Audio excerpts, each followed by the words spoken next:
आप देख रहे हैं इंडिया टाउन न्यूज, भारत की बात। नमस्कार, स्वागत है आपका इंडिया टाउन न्यूज के खास बुलेटिन खबरें राजनांदगांव में और मैं हूं आपके साथ निशा।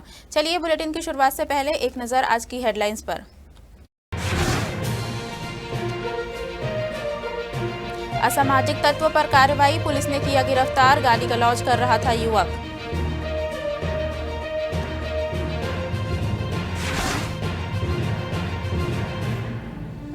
खेलो इंडिया अस्मिता साइकिलिंग प्रतियोगिता संपन्न, प्रतिभागियों को मिले पुरस्कार और स्मृति चिन्ह। खैरागढ़ को बेस्ट अपकमिंग डिस्ट्रिक्ट का सम्मान। त्योहारी सीजन में व्यापार में जबरदस्त उछाल, जीएसटी में राहत बना वरदान, व्यापारियों के चेहरे खिले।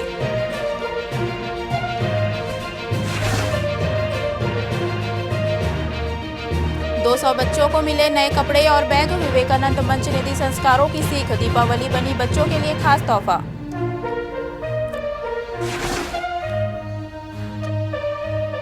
शहर का गौरव बना गंदगी का घर, संस्कारधानी का बूढ़ा सागर बना बदहाली की मिसाल, गंदगी और बदबू से लोग बेहाल, तालाब में नहीं बची पानी साफ। चलिए बढ़ते हैं खबरों की ओर। दीपावली का त्यौहार नजदीक आते ही राजनांदगांव नगर निगम द्वारा फुटकर पटाखा व्यापारियों को दुकान लगाने की अनुमति दी गई है।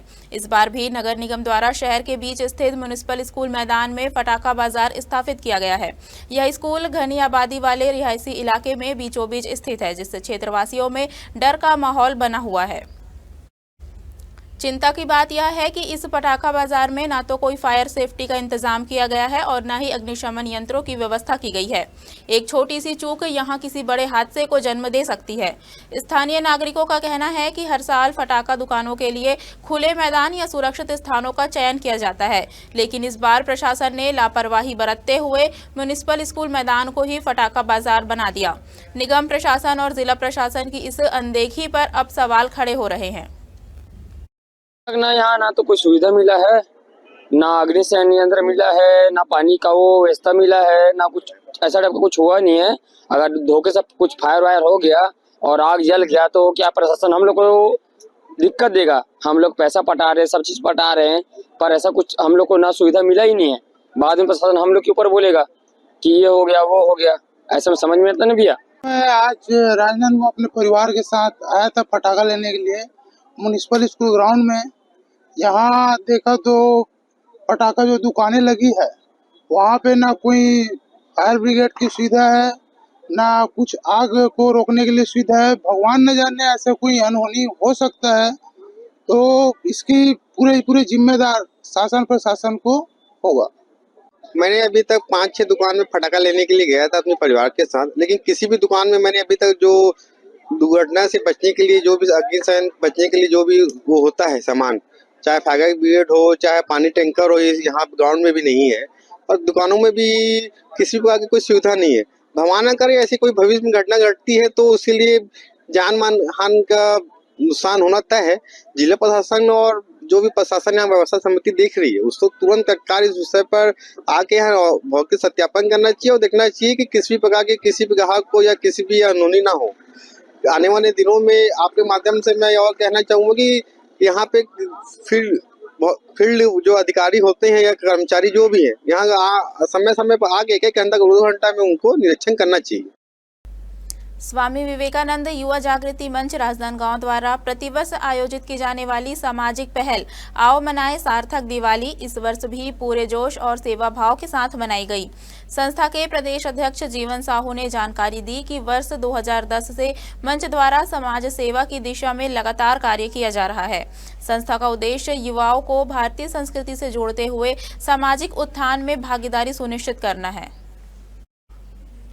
इस वर्ष सार्थक दिवाली के तहत मंच द्वारा 200 जरूरतमंद बच्चों को नए कपड़े और स्कूल जाने वाले बच्चों को स्कूल बैग वितरित किए गए। इन बच्चों में कई ऐसे भी हैं जिनके माता पिता इस दुनिया में नहीं हैं।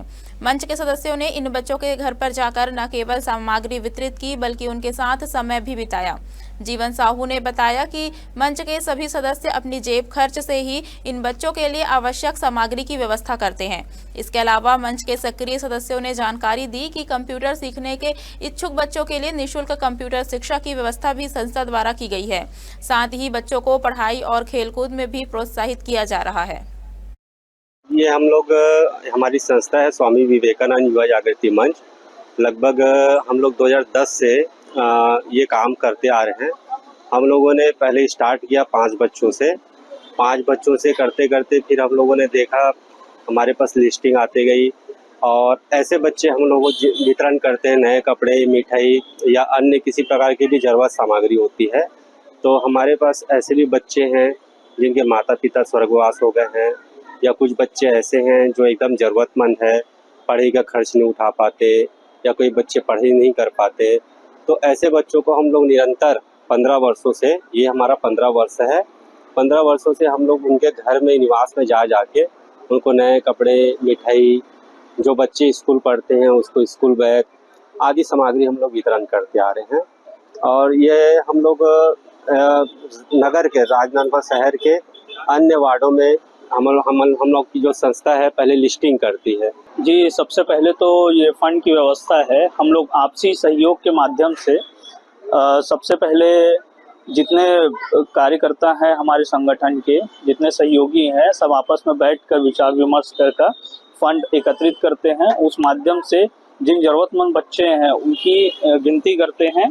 उसके हिसाब से हम एक दूसरे के आपसी में सहयोग से सामग्री मंगाकर वितरण करते हैं और निरंतर प्रदेश अध्यक्ष जी के मार्गदर्शन में हम लोग ये 15 साल से करते आए हैं। और जो ज़रूरतमंद बच्चे हैं, हर साल बच्चों की संख्या बढ़ती जा रही है।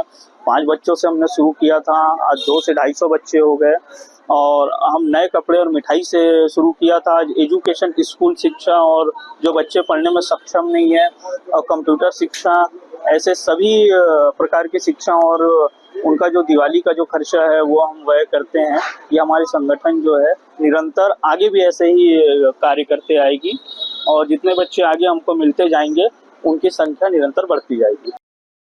राजनांदगांव में नया सर्किट हाउस जाने वाले मुख्य मार्ग पर निर्माण सामग्री सड़क पर फेंक दी गई है, जिससे आवागमन में गंभीर समस्याएं उत्पन्न हो गई है। बताया जा रहा है कि इस सामग्री का उपयोग निकटवर्ती किसी मकान के निर्माण के लिए किया जाना है, लेकिन इसे सड़क पर ही रखा गया है।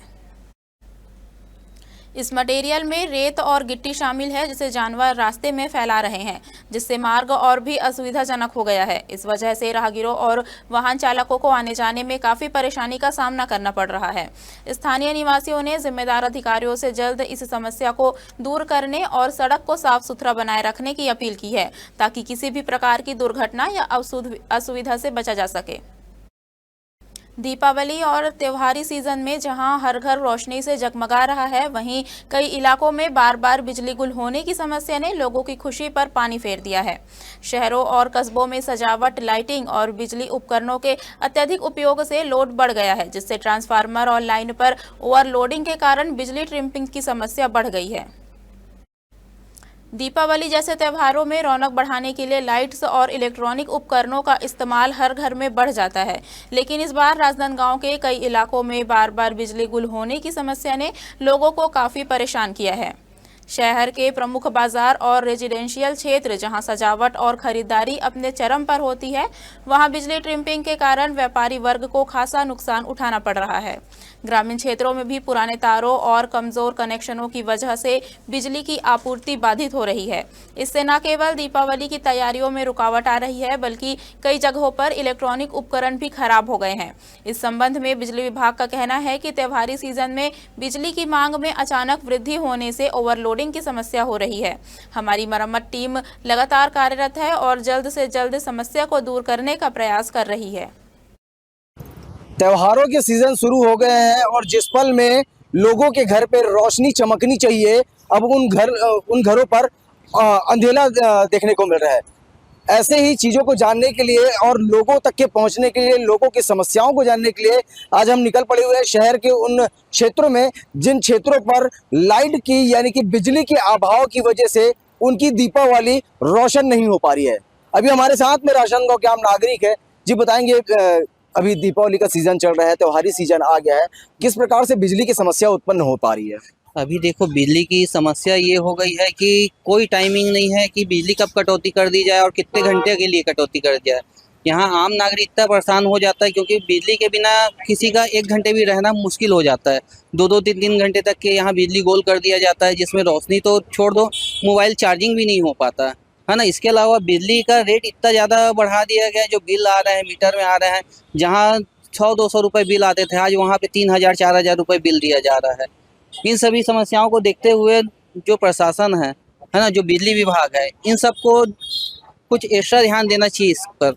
खास तौर पर त्योहारी सीजन देखा जा रहा है, त्योहारी सीजन में लगातार बिजली के अभाव की वजह से लोगों के घर जो दीपावली के समय में रोशनदार होने चाहिए थे, अब वो अंधियार का सामना करना पड़ा। देखो अंधेरा तो होता है, हर सीजन में होता है, हर जगह होता है, लेकिन पिछले समय जैसे जितनी समस्याएं होती थी उस समय बताया जाता था कि 1 घंटे के लिए हम लोग कर रहे हैं या 1.5 घंटे में आ जाएगा, वो मेंटेनेंस के लिए था। लेकिन अभी कोई सूचना नहीं और कुछ नहीं कि कितने दिन तक के किस किस क्षेत्र में कहाँ पे कितने घंटों के लिए गोल किया जा रहा है।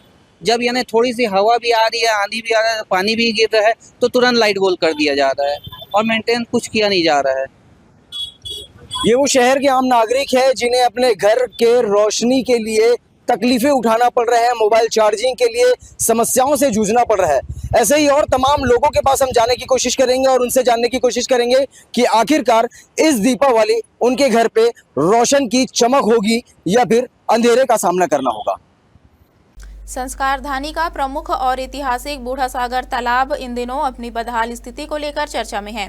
यह तालाब जो जिले के सबसे बड़े शासकीय दिग्विजय महाविद्यालय के ठीक समीप स्थित है, चारों ओर फैली गंदगी और प्रदूषित पानी के कारण स्वास्थ्य के लिए खतरा बनता जा रहा है। तालाब का पानी पूरी तरह से हरा पड़ चुका है और उसमें से आने वाली दुर्गंध से कॉलेज परिसर और आसपास के इलाकों में रहना मुश्किल हो गया है। स्थानीय लोगों और कॉलेजों के लगभग 5000 छात्र छात्राओं को रोजाना इस दुर्गंध का सामना करना पड़ता है, लेकिन न तो नगर निगम और न ही कॉलेज प्रशासन इस ओर कोई ठोस कदम उठा रहे हैं। स्थानीय नागरिकों का कहना है कि वर्षों से इस तालाब की सफाई नहीं हुई है। कचरा, प्लास्टिक और गंदा पानी तालाब की सुंदरता को बदसूरत बना चुके हैं। इसके बावजूद प्रशासनिक उदासीनता निराशाजनक है। इस बार त्योहारी सीजन में राजनांदगांव के बाजारों में रौनक लौट आई है। व्यापारियों के अनुसार जीएसटी दरों में कमी के चलते इस बार ग्राहकों की भीड़ लगातार बनी रही और व्यापार में बढ़ोतरी की वृद्धि दर्ज की गई। इलेक्ट्रॉनिक सेक्टर में सबसे अधिक डिमांड देखी गई है। TV, fridge, washing machine, mobile और अन्य घरेलू इलेक्ट्रॉनिक उत्पादों की बिक्री में खासा इजाफा हुआ है। इसके अलावा मोटरसाइकिल और कार की खरीदारी में भी अच्छी वृद्धि देखने को मिली। सिर्फ इलेक्ट्रॉनिक्स ही नहीं, सोना और चांदी जैसे कीमती धातुओं की भी जमकर खरीदी हुई। सराफा बाजार में ग्राहकों की भीड़ से व्यापारियों के चेहरे खिले रहे। व्यापारियों का कहना है कि जीएसटी दरों में राहत से ग्राहकों का रुझान बाजार की ओर बढ़ा है। इलेक्ट्रॉनिक सामान पर टैक्स में कमी ने खास असर डाला है। बाजार में अगर चैम्बर के दृष्टिकोण से सारे व्यापार का पूछते हैं तो मेरे ख्याल से ऑटोमोबाइल सेक्टर में तो 50% प्रोवाइड माल भी उपलब्ध नहीं करा, इतनी डिमांड थी कि उनकी उतनी गाड़ियाँ उपलब्ध नहीं करा पाए। और इलेक्ट्रॉनिक सेक्टर में 30 से 35% मांग बढ़ी इस बार। और सराफा में देखा जाए अपेक्षित भाव डबल हो गया है, फिर भी संतोषजनक था एकदम। मगर अच्छा तो नहीं, लेकिन कमज़ोर भी नहीं कह सकते, बढ़िया था, शानदार था। और ओवरऑल बोलेंगे त्यौहार जीएसटी के जो रिफॉर्म 2 आया उसके चलते मतलब इतना अच्छा रिस्पांस मिला है, पूरा बाजार गुलजार कह सकते हैं मेरी भाषा में। सभी व्यापारी प्रसन्न हैं और मैं समझता हूं कि व्यापार और व्यापक ग्राहक दोनों का फायदा हुआ है। राजनांदगांव जिले के थाना लालबाग अंतर्गत पुलिस ने ग्रामीण क्षेत्र में अशांति फैलाने वाले एक युवक के खिलाफ कार्रवाई करते हुए उसे गिरफ्तार किया है। यह कार्रवाई पुलिस अधीक्षक मोहित गर्ग के निर्देश में की गई। आपको बता दें कि थाना प्रभारी के नेतृत्व में प्राप्त निर्देशों के तहत असामाजिक तत्वों पर कार्रवाई के लिए विशेष निगरानी रखी जा रही थी। इसी कड़ी में सूचना प्राप्त हुई कि ग्राम रेवाडीही इस्कॉन कॉलोनी में निवासी त्रिलोक चंदेल द्वारा अपने ही गांव के एक व्यक्ति दिनेश कुमार सिन्हा के साथ गाली गलौज किया जा रहा है। सूचना पर मौके पर पहुंची पुलिस ने शांति व्यवस्था भंग होने की आशंका को देखते हुए आरोपी को गिरफ्तार किया। खेल मंत्रालय, भारत सरकार एवं साइकिलिंग फेडरेशन ऑफ इंडिया के तत्वाधान में खेलो इंडिया अस्मिता विमेंस लीग के अंतर्गत साल्हेवारा में साइकिलिंग प्रतियोगिता का आयोजन हुआ। इस प्रतियोगिता में लगभग 100 बालिका और महिला प्रतिभागियों ने उत्साहपूर्वक हिस्सा लिया। प्रतियोगिता को 3 वर्गों में विभाजित किया गया था। 14 वर्ष तक की बालिकाओं के लिए 6 किलोमीटर, 14 से 18 वर्ष की प्रतिभागियों के लिए 10 किलोमीटर और सीनियर महिला वर्ग के लिए 20 किलोमीटर की रोड रेस आयोजित की गई। इस अवसर पर मुख्य अतिथि के रूप में भाजपा जिला उपाध्यक्ष निमाज सिंह मंडावी सहित कई गणमान्य नागरिक उपस्थित रहे। प्रतिभागियों को स्मृति चिन्ह एवं पुरस्कार प्रदान किए गए। साथ ही साइकिलिंग एसोसिएशन ऑफ छत्तीसगढ़ के संयुक्त सचिव ने खैरागढ़ जिले को बेस्ट अपकमिंग डिस्ट्रिक्ट की शील्ड देकर सम्मानित किया। हमारे खास बुलेटिन खबरें राजनांदगांव में फिलहाल इतना ही। मुझे दीजिए इजाजत। नमस्कार। आप देख रहे हैं इंडिया टाउन न्यूज, भारत की बात।